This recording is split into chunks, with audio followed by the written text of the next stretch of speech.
or some modicum in between those diversities. But I think, I saw you on Fox News. Some would say that was the devil's news. But because you were on the devil's news, I wouldn't say, why is that brother on the devil's news? I saw you getting the message out about, I think they were discussing Black History Month. A nationalist message, clear nationalist message. No problem, but I'm saying. I didn't have a stop snitching t-shirt. No, but check this out, brother. You are using Yes, sir. what to get your message across? Murdoch, yes, sir.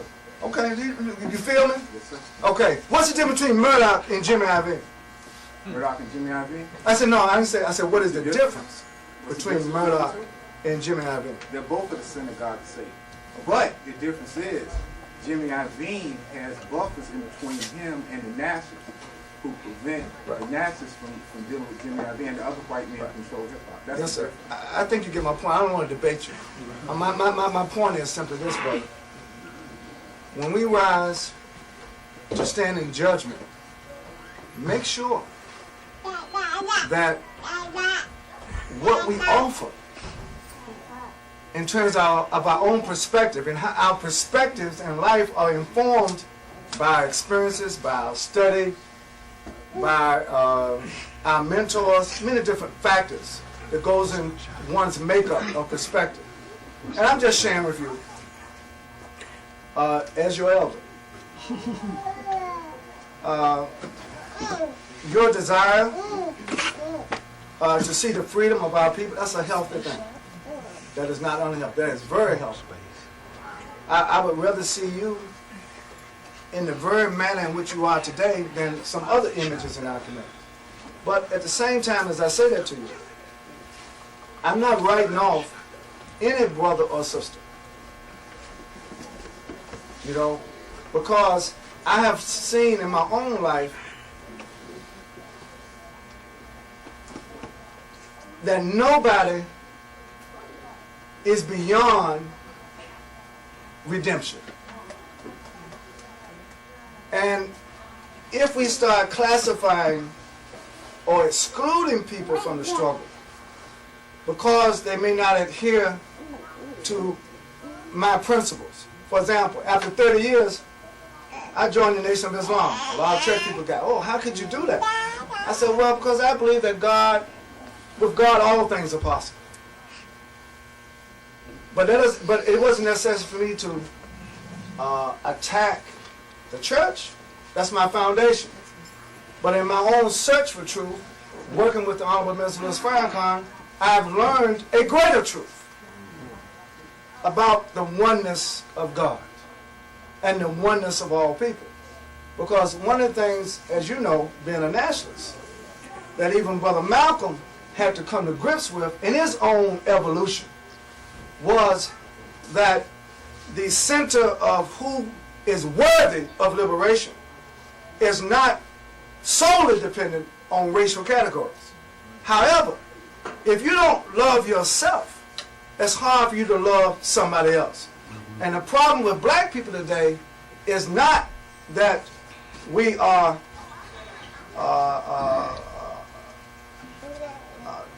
don't love the white man, is that we don't love ourselves. That's our problem. And it's our fear of the white man. It's our fear of his institutions. It's our fear of what even unity may bring. That's our problem. And our problems have to have solutions that meet our problem. So I think I'm glad you're here tonight. Looking forward to having some dialogue. I'd like to find out more about what you're doing and to see if there's some points of connect. I'm 58 years old, and I intend to spend the rest of my life, God willing, working with young people in a non-judgmental way, helping to share whatever things I have been able to learn, and to help build a mobilization of our people so that we don't have to come back and keep reinventing the wheel. You know, like every 4 years we get excited about elections, or every time there's a police brutality, we own police brutality. You know, we are too reactionary. We need a much longer range proactive struggle. So no matter what wind blows, we don't get blown off course. Right now we get blown off course. Katrina blew a lot of brothers and sisters off course. And there will be other storms. There will be other so-called natural disasters. There will be other man-made disasters. But no matter what comes in a life, we should not be so unanchored that we just get blown on course. You see what I'm saying? And that's part of our problem. We're not properly anchored as a people.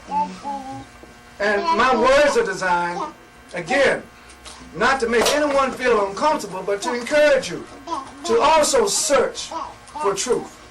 And when you find it, don't privatize it, share it. You know, share the learning, share the experience for other brothers and sisters around the globe, not only in America. Outside of the United States, when I come to the country, I see even my own neighborhood differently. Because sometimes we get so, I would say, narrow in our analysis, we miss the broader picture, the broader context of struggling for freedom, justice, and equality. You know, I'm getting long-winded, and I'm going to answer your question, but I got to say this. There came a point in my own evolution, I fell in love with Africa. I joined an army, and I know this is being taped, in Southern Africa, in Angola. Because when I heard the CIA was planting landmines in Angola to try to take the oil away from the native Angolans. And today, if you go to Rwanda, the capital, you see amputee. Angola has the highest amputee rate of any nation in the world from landmines. And the landmines are mostly placed where women and children step, Livonia. And when I found out my church, the United Church of Christ I was a minister of was sending dollars, missionary dollars, and somehow the missionary dollars would get on the same road with CIA dollars. How can the church be working with the CIA and we are putting landmines? You're giving out Bibles on one hand and landmines on the other hand. So I'm just telling you a testimony. So knowing that, I had to do something about it.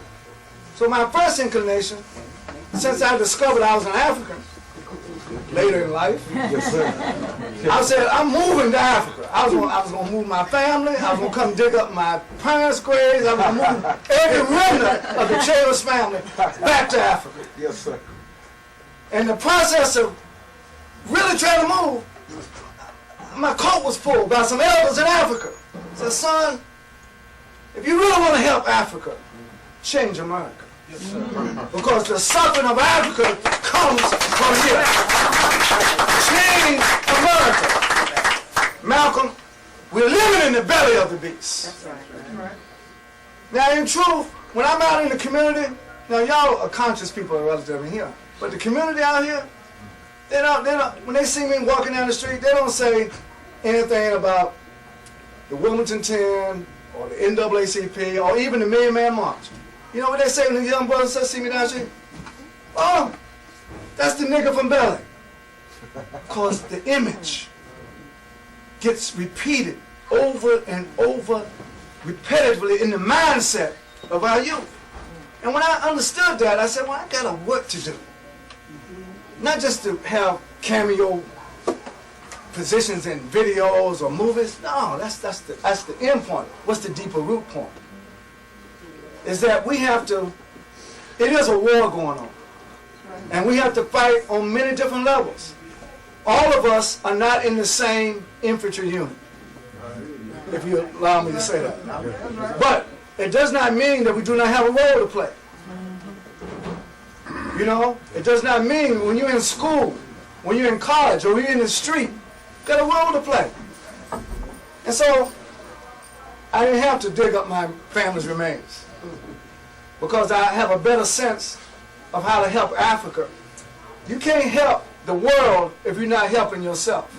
If you're not helping your own community. If you're not helping your own family. So I have a kind of more humbling or a sense of how to take charge of what time I have left and how to work. I would never leave these young brothers who went to prison. I was 22, but they had think of the weight on them when they went to prison. And the first thing, as soon as we were locked up, they went to and said, look, you know, these members of the women turn against you. Why don't you turn state evidence? And of course, we knew that. So we never let them break our spirit. They put us in 10 different prisons. Now, what do we? They said, okay, we're not going to let the members of the Women 10 communicate, but by putting us in 10 different prisons, we had 10 more different places to organize. That's right. Before you know it, there are 100 counties in North Carolina. And we had the ability to send a message all the way from Asheville to Mondio in 24 hours through the prison system. Because we learned the plantation better than the plantation owner. But it was not our objective to make the plantation productive for the slave master. It was to use the terrain of the plantation to raise the level of consciousness of the slaves in the prison system. And so when they come out, they would not be a predator on the community, but a liberator in the community. That's what self-improvement, self-development is all about. And that's why we're here. And I'm going to get this brother's question. Yes. Mine's real quick, brother. And I'm part of the hip-hop generation. I want you to think about this question as my daughter is interviewing you. And this is the question I want you to ask them brothers who are doing the hip-hop. What have black women done to them that makes them hate them so much? That's the question I want you to ask. Like I grew up with hip-hop too. You want me to answer now? I come from the hood. I understand all these social challenges. But I don't want to see my daughter like that. My mama not like that. So I need you to work with them brothers and address that issue. Because I don't like seeing black women portrayed like that. Okay, well, listen to your words very carefully. You don't want to see the sisters portrayed like that. And you want me to tell the brothers. Don't you want me to have something also to say to the sisters? I know what you're going to say. I am, because to assume that what you see in the video is just a brother question is a mistake. Take it down to We were with the Congressional Black Caucus 2 years ago. Maxine Waters had a forum on this subject. Misogyny, the negative images of women. And on the stage, she had a lot of the artists. And then we had a question and answer period similar like this. And people lined up saying how they wanted changes in the images, particularly images of sisters. And it came a point in time after about 2 hours, there was one sister who stood in line. She was from D.C. She was very patient. She was well-dressed. She got to the mic and said, I take exception. Nobody's asked the sisters how they feel about this. And she said, I don't speak for all sisters. Speaking for myself.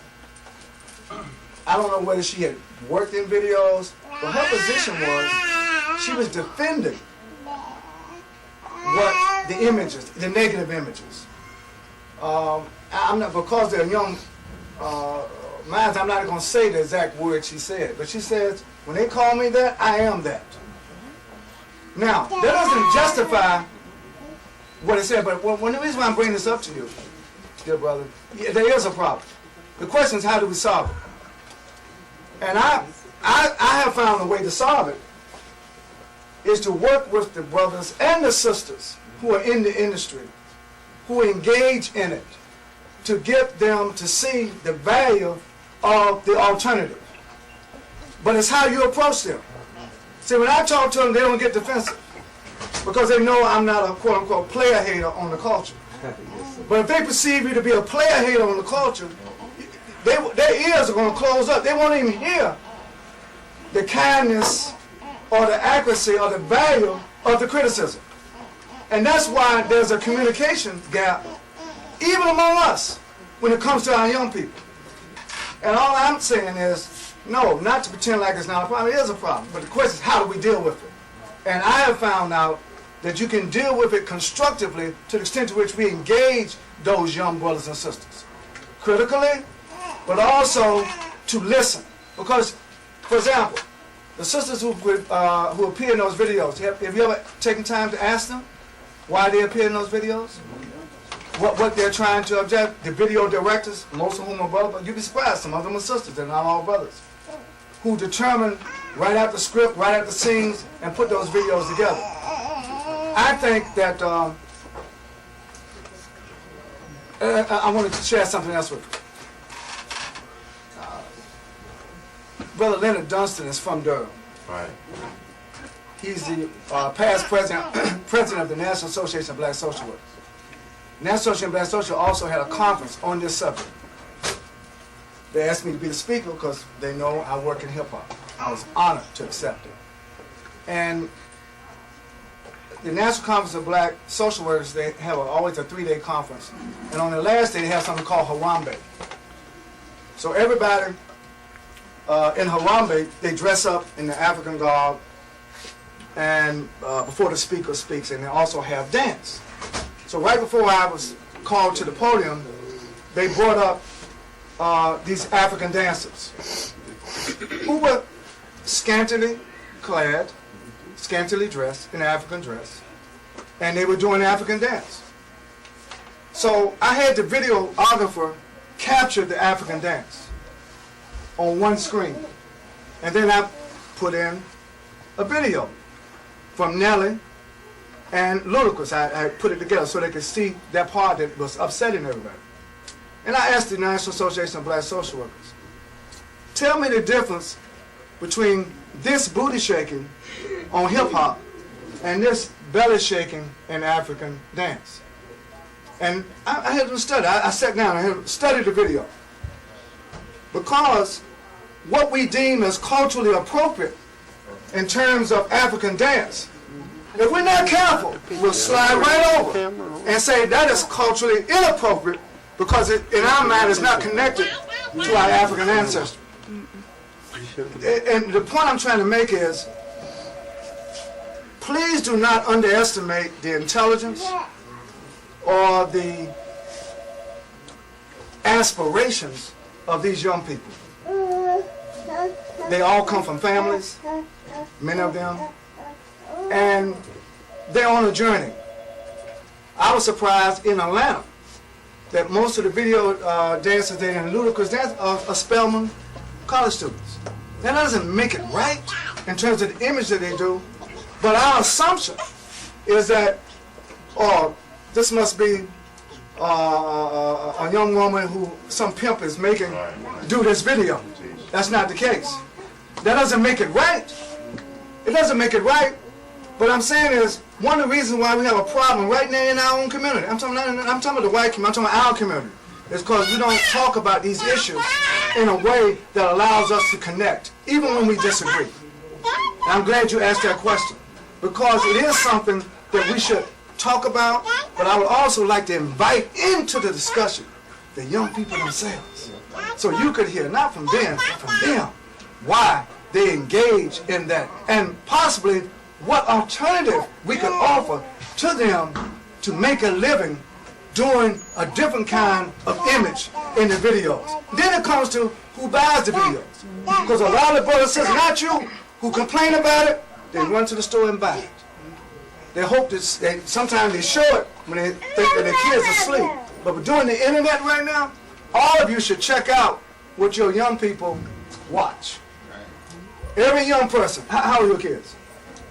13, 10. Right. I have twins, 11. And there's something called MySpace.com. Y'all know what that is? Yes. How many young people, y'all know what MySpace.com? Raise your hand. Come on. Right. From 10 years old up, they have their own website. And most parents don't even know that their children have their own website. You know what's on those websites? You better check out. And they don't put their real name, they put another name. Everybody has an internet name. And I don't talk about somebody else, I'm talking about my own child. I have a 14-year-old daughter.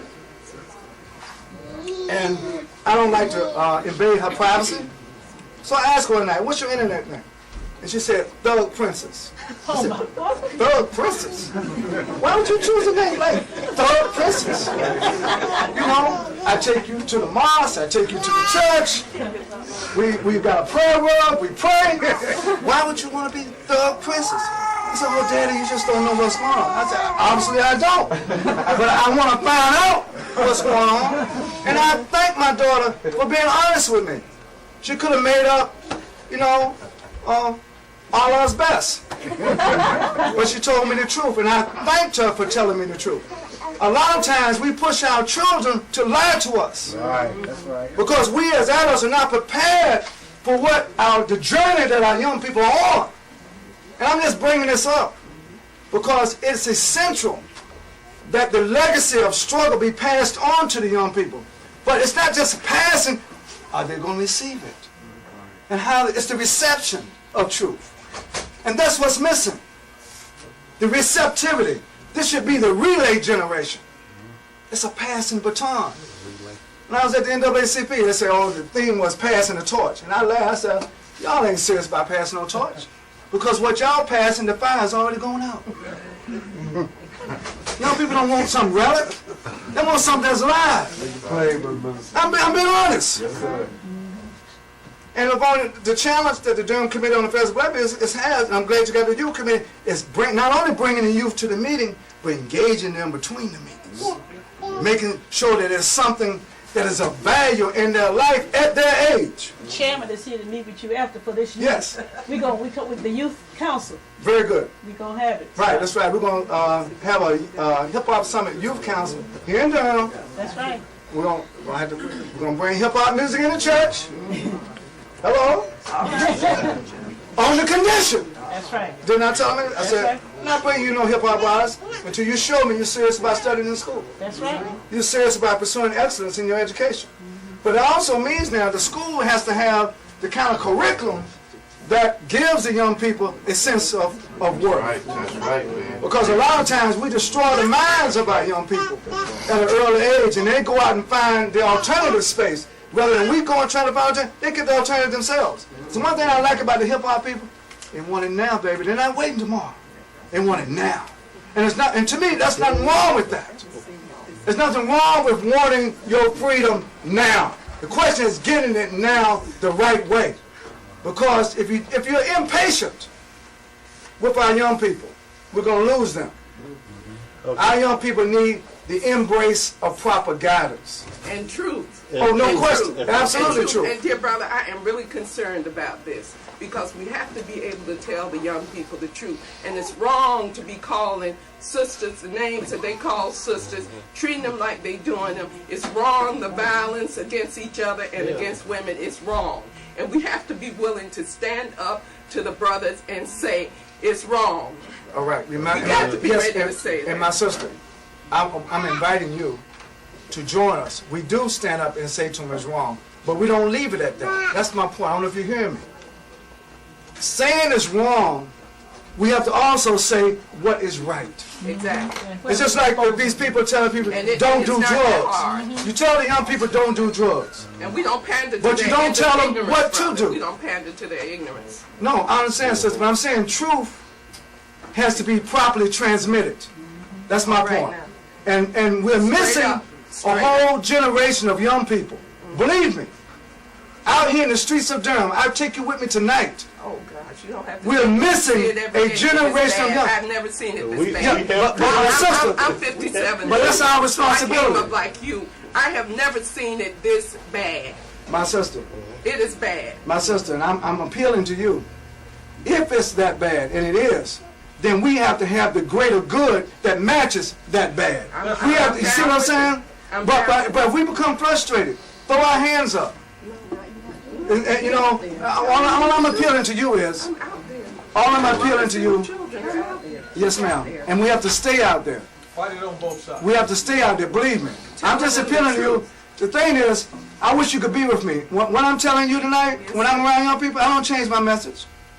I don't change my message, but because here's the thing. Well, it may scare you, but when you walk home, I don't want these young brothers and sisters knocking you in the head because they don't see you as their sister. And I'm telling you, if we don't spend... I ain't never been so scared in my But my sister, you should not be scared in your own village. The ones talking the same language, they hitting each other in the head. I've been we have so them. So here's the thing. I'm listening. Right. See, I come tonight not only to speak to you, but I'm also listening. I'm hearing your frustration. I'm hearing your judgment. And I'm saying, let's do something about it. You know what's frustrating, Ben? We are. Over 20 years ago, the DVD I'm going to give you, I started working with young people on video and TV production. Okay. And I sent, message after message. I think because the night you were arrested, we were in a meeting together in Raleigh, founding the UAIA. You, me, Pat Bryant, John Mendez, the group. That's Marcus Garber's organization. Yeah. And when you left, some of the guys from Wilmington, might have been this brother here, he ran in, said, Ben, some stuff jumped off, we got to go. And you never did get back to that meeting, but I understand it. They incarcerated you. So we didn't look for you to get back. But I'm saying after that, I had come to that meeting because I was just getting back from Vietnam, and y'all asked me to help y'all. That's why I knew about Leroy Gibson and all that stuff. Mm-hmm. Now, after that, I started working with young people with the Relay program, Research Education Literary Association for youth. And when we tried to get funding, all the way up, just a little bit of funding to get started, the United Church of Christ, on and on and on. There are a lot of people out here, and the only programs we seem to support are those that people send into our community and talk about helping to save our kids. And I'm so tired of it because they can't save our kids. Our mamas and dads raise their kids. They don't want to save our kids. They ain't going to try to. The communities in school, you could go to any community, whether it's Greensboro, $4 million off the top of the school budget, go to them. And we're going to save this black child. He is so helpless. He is so, and we have prostituted our kids. Let them come in. You go up in Appalachia, North Carolina, and tell them you up there to save some white kids, and you got a program that's going to save it. They will run you back down the mountain. You will never get it off the ground. But we let everybody in the world come in and dump on our kids. And that's why our kids don't have any respect for us, because we have let them dump on us. Well, and I started that program. 82% of my kids have gone on to major colleges. That's good, brother. And when I've reached out to you on several occasions. Well, I'm just saying there are ways that we can help our kids if we can get some kind of support. Okay. Now, listen to your words very carefully. Brothers, there is no pot of money that's going to give us the support that we need. Absolutely. That's number one we got to face. The money that's out there is designed to perpetuate the problem, not to eradicate the problem. Because it goes to those. I'm just saying there are organizations and people out there who know what to do and how to work with our kids. And when you got a community organization like in Greensboro, I ain't gonna call it an organization, where the government dumped in $16 million just for one public housing settlement, and we have programs that are successful. I mean, on and on and on, 3 or 4 programs, but you can't get the city to give you any kind of funding. But again, in the problem is also the solution. When the sister stood up, your sister, Sister Teresa, in the problem that you have articulated also lies the solution to the problem. The same thing with you, my brother. The program that got the $16 million and the program that didn't get it, I'm trying to say to you, that $16 million was never intended. I understand that. And I'm not qualifying us work with our kids in terms of monetary amount. Okay, but what I'm trying to get across to us, it doesn't cost anything for us to take time with the children in our community. That's what a lot of us been doing the last 20 years. I'm not talking about just the children in our household.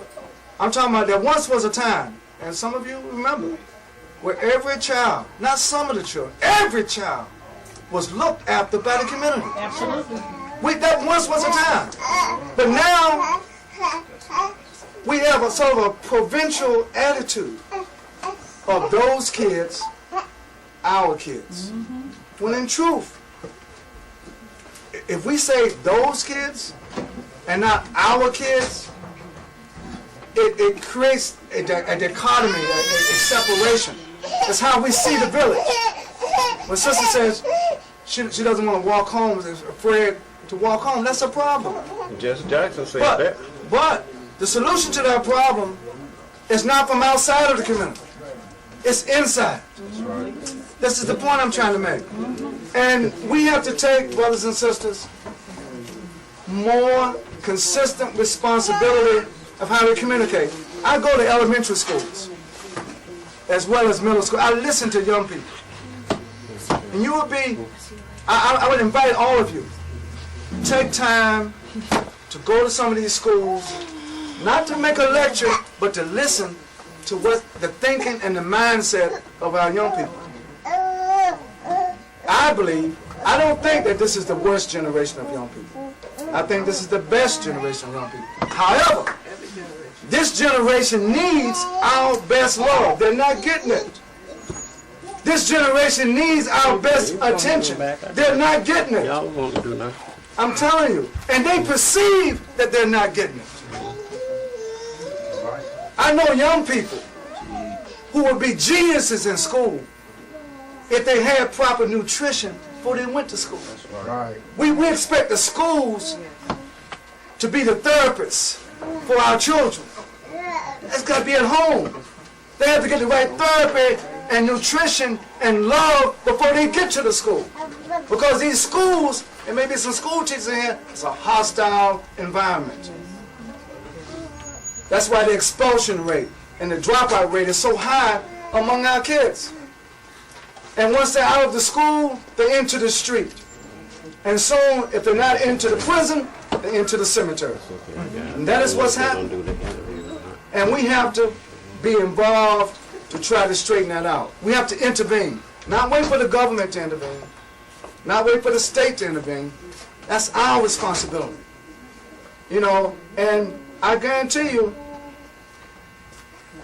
if you took a poll among the youth of Durham and Durham County about who the young people look up to, who they listen to, and ask them why do they look up to that person or that person, and why do they listen to that artist or not, you'd be shocked what some of the answers that they give.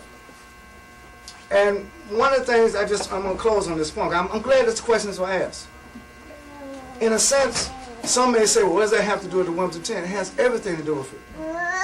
The reason why we stood up to fight was around, well, not the 10 of us, it was for the others. But by the grace of God, Willa was chosen. And I'm thankful that all those years they did not let his spirit get broken. And we have to band together, learn together, and work together. I'm going to work with the Durham Committee. First of all, they asked me, and I'm definitely going to take up the invitation. I mean, you saw how those young people were in the church the other night. I talked about a whole lot of things, but as soon as I called Chris Brown's name, Julia Santana's name, the back stood up straight up in the chair. Just the mention of the name. I don't even know any of those names. And the consciousness, if we want to affect the consciousness of our people, we ourselves have to come out of denial. Sometimes we're in a state of denial about our own youth. You can't be in that state of denial if we really want to help our young people. I want to thank Give Brother Minister a hand. Brother Minister, a hand. I want y'all to stay in voice because we're going to be talking all this tomorrow. Tune into the State of Things on WUNC Radio 91.5. And before you all go, we're going to do something, please, that we do in the church. We're going to take up a donation, please, for our speaker. We do it on Sundays and all through revival. Let's get a donation for tonight. And I'm intervening because I have to be here all day tomorrow and all night serving this community. I know y'all want to stay here, but straight up, I can't stay all night. I got people working in the restaurant. Yeah, he's going to be talking all day tomorrow. That's right, he's going to be talking. I know y'all want to talk. Can I just say something? Nobody will save us, from us, for us, but us. That's what he's trying to tell. And I got to make an announcement about, forget this brother's announcement here. Tomorrow, when is it?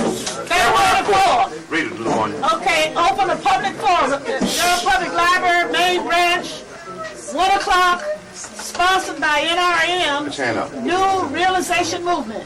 We will be discussing new programs to keep our children out of streets, gangs, and being involved in criminal activity. Come and listen and take notes. This is your chance. Let me make another announcement. Hold on.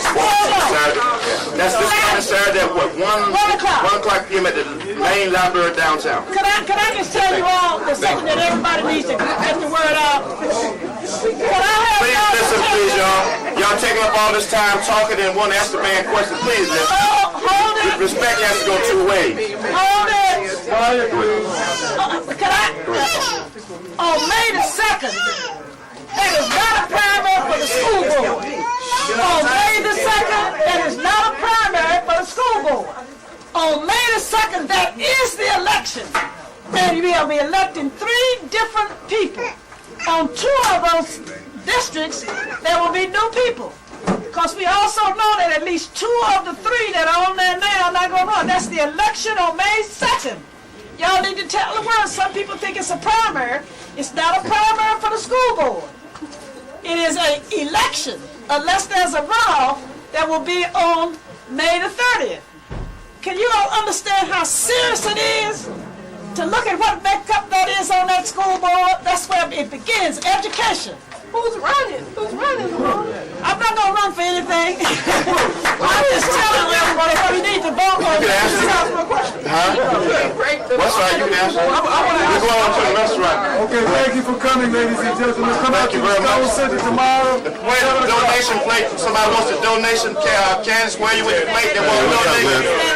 Candace, they want a donation. How you doing, man? That's my boy, man. Oh, man, what you talking about? Yeah.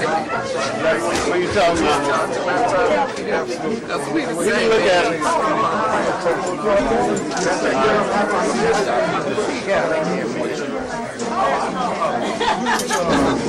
Man, ain't no word.